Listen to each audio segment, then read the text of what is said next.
Kalau Al-Jubaidi itu masuk ikut ke Rabito Alawi apa tidak ini, Bung Farhan?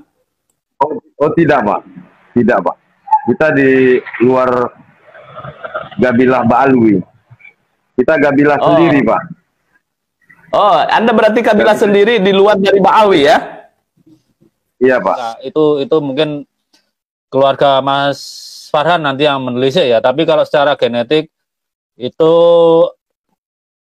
ya masih keturunan Nabi Ismail insya Allah. Itu yang jelas. Wah, luar biasa nih kan.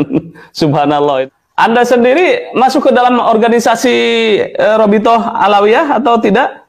Oh enggak. Kita bukan bagian dari Ba'alawi ya. Atau tidak tercatat di Rabitoh Alawiyah, tidak tercatat. Karena memang bukan bagian dari Alawiyin, Ba'alawi gitu. Assalamualaikum warahmatullahi wabarakatuh, saudara sekalian dimanapun Anda berada. Pada kesempatan kali ini kita akan sama-sama menyaksikan dua orang ya yang berhaplogrup JM ya, yang artinya mereka berdua mempunyai kakek yang sama, yaitu kakek bersama ke Nabi Ismail ya, saudara sekalian. Dan ini hadir di podcastnya Pak Yusuf Mars, yaitu di Pada Suka TV, dan mereka berdua ini merupakan ada indikasi ya nasab dekat daripada Rasulullah Shallallahu Alaihi Wasallam, dan itu diakui oleh Dr. Sugeng ya. Oke, selanjutnya mari kita sama-sama simak video berikut. Hasil tes tes YDNA ini, yaitu dengan atas nama Bung Farhan, yaitu haplogrupnya adalah JM267. Kemudian satu lagi Bung Abdillah Ya gitu loh. ya. Baik, saya langsung ke Bung Abdullah bin Muhammad Al-Katiri. Bisa terdengar suara saya? Bisa Pak Yusuf. Ya baik, ini saya umumkan dulu bahwa untuk haplogrup Mr. Abdullah Al-Katiri adalah JM172. Nah, pertanyaan yang awal, kita dari buku nasab, apakah buku nasab Anda itu tersambungnya kemana nih, Bung Abdillah? Kalau catatan nasab yang saya punya, yang saya dapat, itu sampai ke Nabi Hud alaihissalam. Oh, sampai ke Nabi Hud alaihissalam. Ya, sampai ke Nabi Hud alaihissalam. Tapi klan Anda ini bermetamorfosis itu kemana-mana ini kan ya? Ada tadi katakan Mas Farhan ke Medan, kemudian ke seluruh Indonesia, dan juga di Malang. Di Malang apakah cukup banyak ini klan Anda? Cukup banyak, cukup banyak. Jadi Al-Katiri itu sebuah kesultanan besar yang didukung oleh gabilah-gabilah Arab. Gitu. Nah, kebetulan saya dari Gabilah bin Talib atau Al-Talib. Familiarnya disebut di Saudi, di luar sana itu Al-Talib nyebutnya. Gitu. Jadi Kesultanan Al-Katiri itu didukung oleh gabilah-gabilah Arab yang mendukung Kesultanan Ja'far bin Umar untuk mendirikan kesultanan tersebut. Makanya Al-Katiri itu haplogrupnya macam-macam. Gitu, ada J1, ada J2. Tapi kalau sultannya yang asli itu J1 dia. Al-Jabidi itu punya tradisi untuk perkawinannya antara klan Al-Jubaidi tidak boleh menikah dengan klan lainnya atau dengan suku yang lainnya. Ini situasi di tempat kita, di negeri kita, atau di sana, Pak? Ya boleh lah, mungkin di sana, kalau enggak di sini kan juga nah, posisinya. Kalau di sini enggak, Pak, nggak ada batasan ke siapa aja boleh nikah, termasuk yang dari laki-laki ataupun perempuan, semuanya boleh, nggak ada larangan sama sekali, Pak. Bahkan memang bisa dikatakan sepupu saya juga 99% itu ya nikahnya dengan penduduk sini lah, Pak. Oke, iya iya iya. Pam Zubaidi. Jadi pernikahan keluarga Anda atau klan Anda tetap saja bercampur dengan katakan masyarakat lokal, kemudian dengan masyarakat lainnya, tetapi masih tetap klan haplogrup Anda J gitu ya? Iya Pak, iya ya. Alhamdulillah. Kemudian dengan saudara Anda Al Jubaidi secara di Timur Tengah dan lain sebagainya, apa yang Anda ketahui? Ya keluarga Zubaidi ini di Hadramut ada, terus habis itu yang sebagian ada yang udah hijrah juga ke Saudi Arabia, ada yang ke Uni Emirat Arab, terus kalau siblingnya itu ke daerah Jordan juga banyak Pak. Irak bahkan Perdana Menterinya pernah dari Pam Al-Zubaidi di zaman Presiden Saddam Hussein, Pak. Namanya Hamzah Al-Zubaidi. Kalau di Indonesia, Pak, penyebarannya itu yang paling banyak itu di Kota Medan, Pak, Sumatera Utara. Tapi sebagian ada juga yang dari Medan udah hijrah ke Bogor, ada di Jakarta dikit, di Bogor lumayan banyak, Pak. Terus habis itu ada yang di Surabaya juga, di Bima juga ada. Terus di Maluku dan di Papua juga ada, Pak. Terus satu lagi di Gorontalo, daerah Sulawesi juga ada. Tapi yang komunitas terbesarnya itu di Kota Medan, Pak. Ya, mungkin bisa diceritakan kenapa asal-usulnya klan dari Al Jubaidi itu kebanyakan di Kota Medan? Mungkin karena tujuannya itu banyak yang ke Medan dulunya ya. Ada juga mereka yang datang ke Medan terus habis itu berangkat lagi ke Solo. Di Solo ada juga di Bangil, di Jember.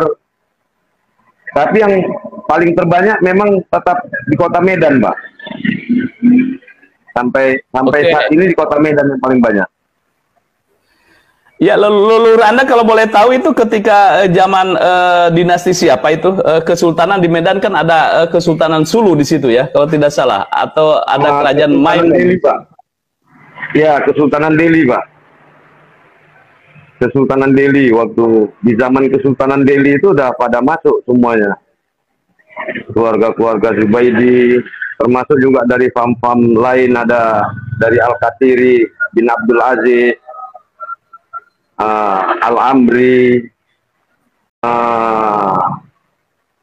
ya banyak Pak masuk, Pak. Bahajaz, Balatif, banyak juga pam-pam yang masuk di sini. Tapi kalau di Kota Medan ini yang nomor satu paling banyak itu Al-Qatiri, Pak, bin Abdul Aziz.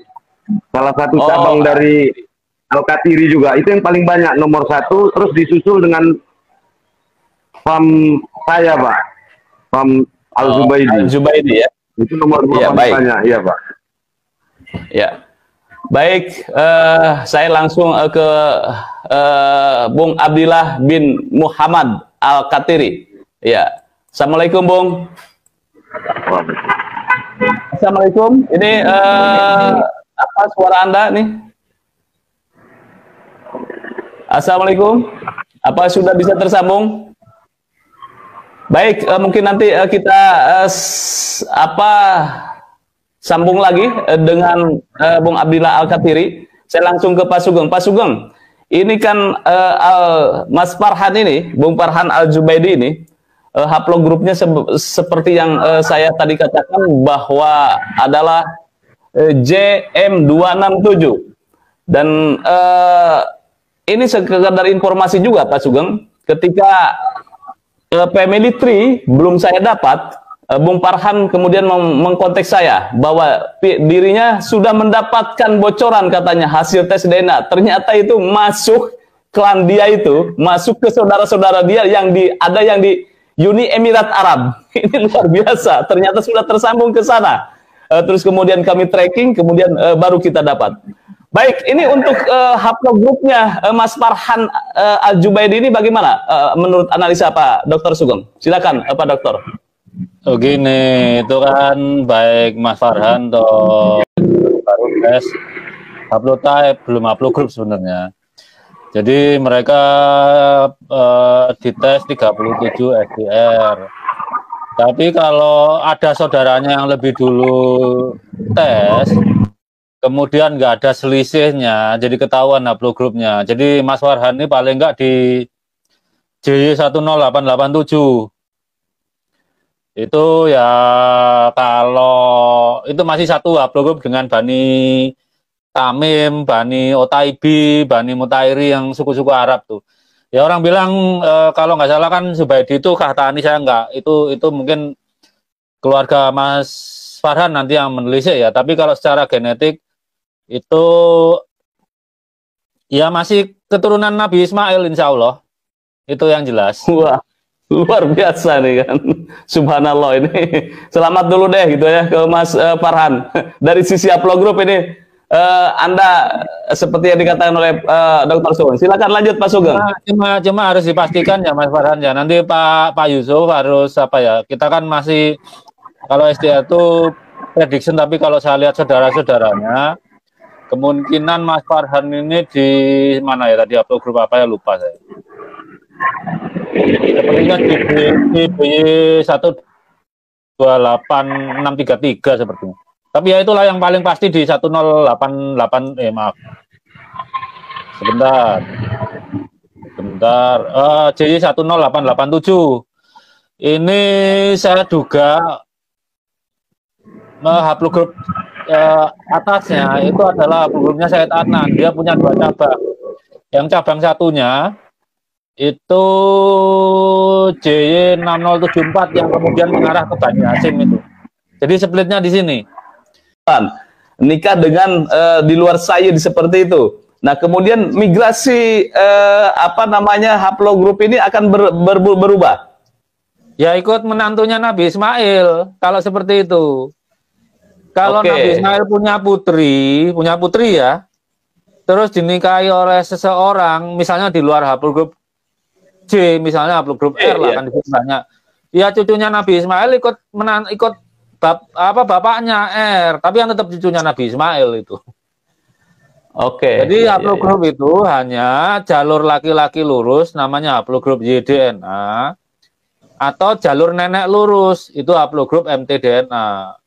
Nah, jalur nenek lurus ini diwariskan oleh ibu kepada seluruh anaknya, tapi yang meneruskan ke cucu nanti juga saudara-saudara kita yang perempuan gitu. Ya, oke. Haplogrup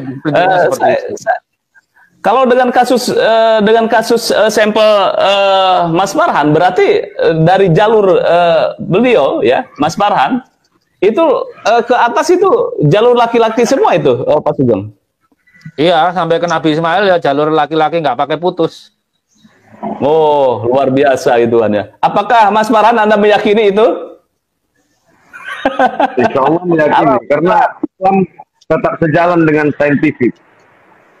Kalau menurut saya gitu ya.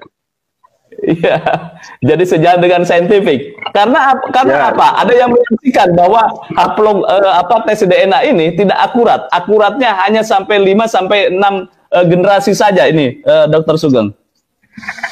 Ini kalau orang bilang begitu tuh tulis saja matematikanya lah. Kaji mutasi berapa gitu. Kalau bilang akurat nggak akurat tuh harus ada hitungannya. Kalau cuma bicara aja kan ya burung beo juga bisa. Tapi menghitung itu kan kemampuan kita sebagai